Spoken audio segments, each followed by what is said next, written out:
अस्सलाम वालेकुम। Today we are going to start the fascia of the neck. तो जो फेशिया ऑफ द नेक है ना, इसका दूसरा नाम होता है हमारे पास सर्वाइकल फेशिया, क्योंकि वो नेक रीजन को हम सर्वाइकल रीजन ही कह रहे होते हैं। तो सबसे पहले तो आपको ज़रा पता होना चाहिए बेसिक कि फेशिया चीज़ क्या है, ठीक है।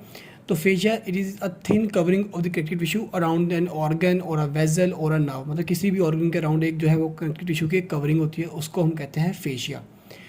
तो जो नेक का फेशिया है ना, उसको हमने दो पार्ट्स में डिवाइड किया हुआ है। एक होगा सबकुटेनियस फेशिया और एक होगा डीप फेशिया।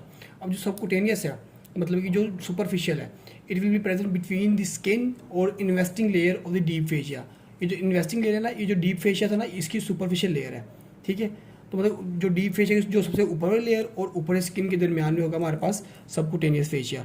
और ये जो सबकुटेनियस फेशिया, इसकी एंटीरियर और लेटरल साइड होता है प्लेटिज्मा मसल। ये नेक के रीजन का एक मसल है जिसको फेशियल नर्व की ब्रांच आ रही है, सर्वाइकल ब्रांच, जो कि सप्लाई करती है। और ये जो है ये इस फेशिया के अंदर पड़ा था सबकुटेनियसली। फिर दूसरा फेशिया जो है, जो डीप फेशिया, जिसको आज हम मेन फोकस रखेंगे अपना, इसको हम कहते हैं फेशिया कोलाई।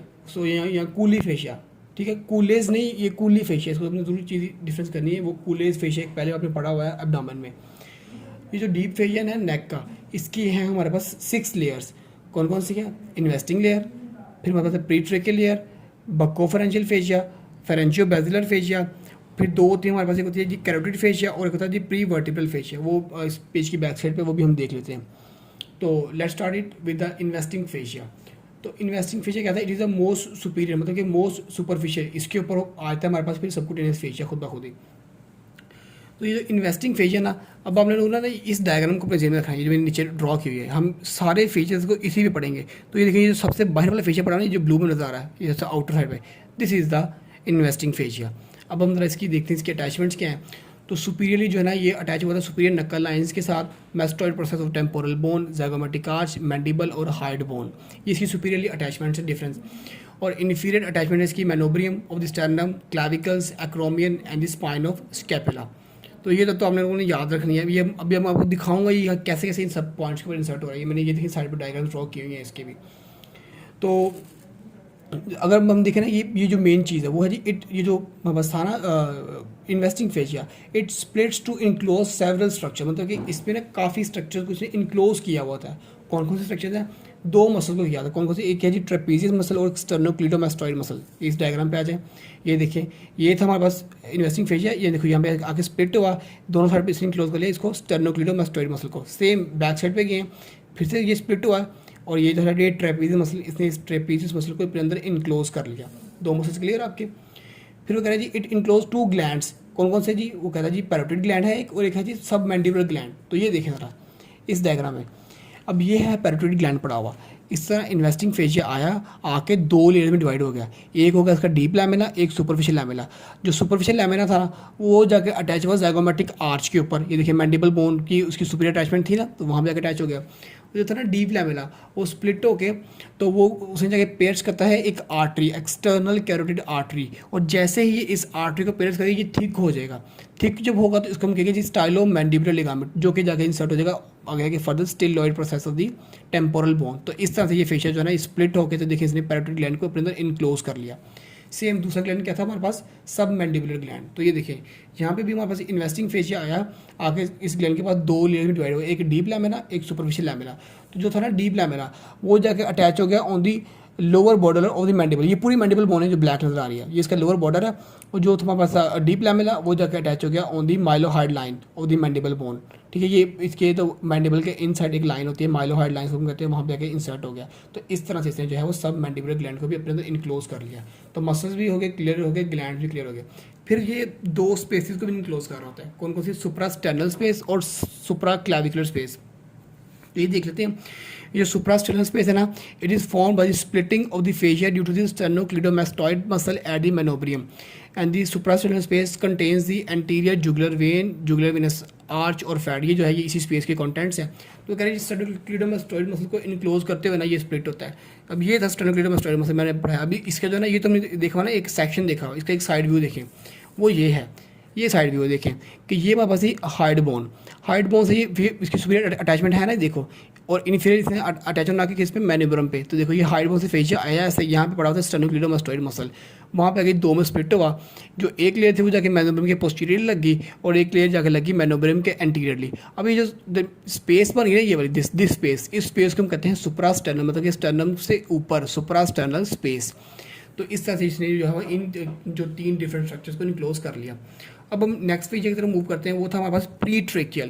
तो जैसे कि इसका नेम आपको बता रहा है प्री ट्रेकियल, मतलब कि ट्रेकिया के आगे होगा प्री ट्रेकियल फेशिया। तो ये देखें, ये ट्रेकिया थी, इसके आगे ये पड़ा हुआ, ये जो आपको रेड में बाहर वाली बाउंड्रीज आ रही हैं, this is the pretracheal fascia. तो इसकी अगर एक्सटेंशन देखें तो it will extend from the hyoid bone to the pericardium, मतलब कि सुपीरियरली ये अटैच है हाइड बोन के ऊपर और इन्फीरियरली आगे ये अटैच हो गया पेरिकार्डियम, जो कि हार्ट का जो सैक है।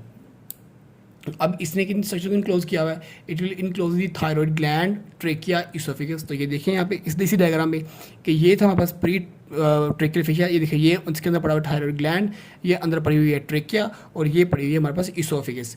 अच्छा यहाँ पे एक पॉइंट बड़ा हमें याद रखना, वो ये है कि ये देखें, ये एक स्ट्रक्चर मैंने छोटा सा ड्रॉ किया हुआ है, ये क्या है, this is the ligament of Berry. इस लिगामेंट का काम क्या है, it will connect the thyroid gland with the trachea को या को थायरॉइड ग्लैंड, इन दोनों को आपस में जोड़ रहा है लिगामेंट ऑफ बैरी। ये आपने ज़रूर याद रखना है।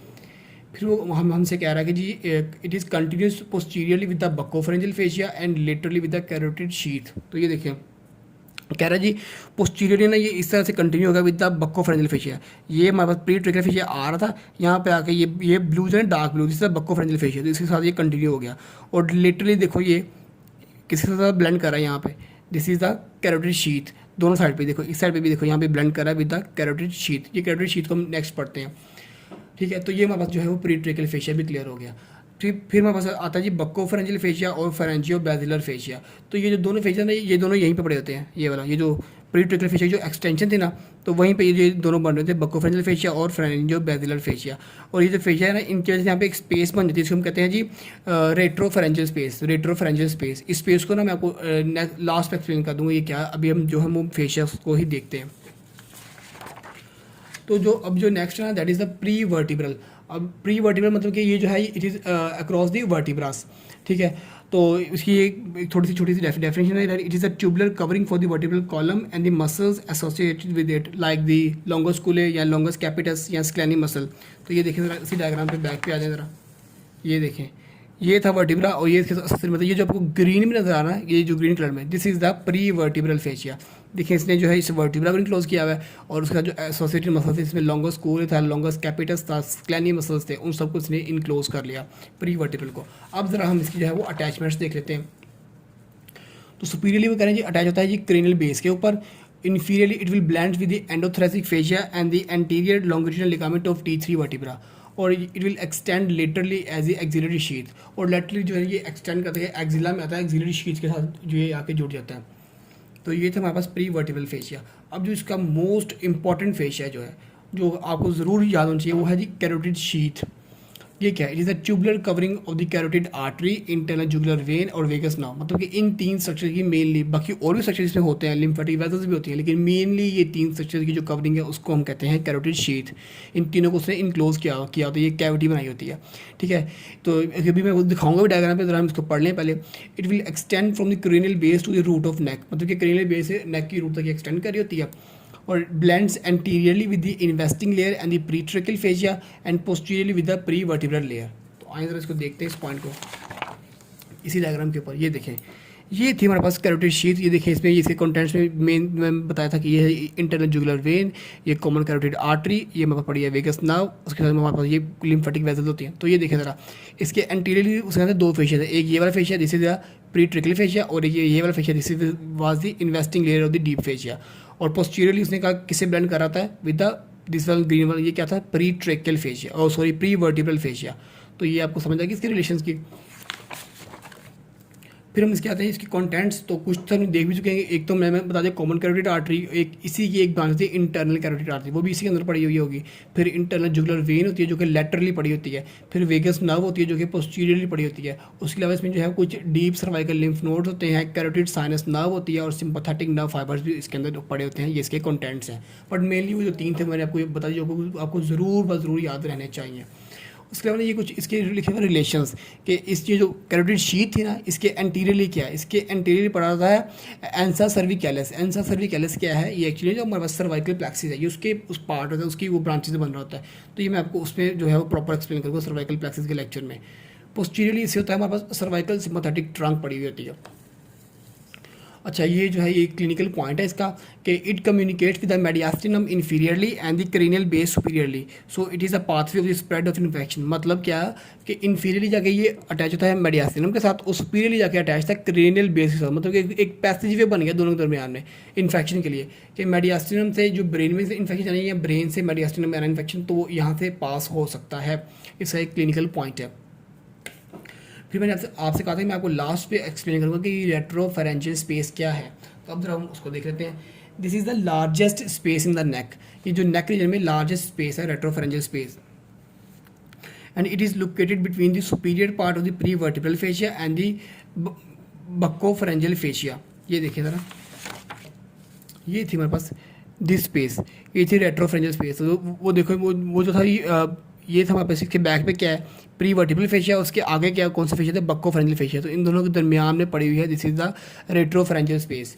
ठीक है, फर्दर इसको पढ़ते हैं कि it permits the movement of the trachea oesophagus larynx relative to the vertebra during the swelling.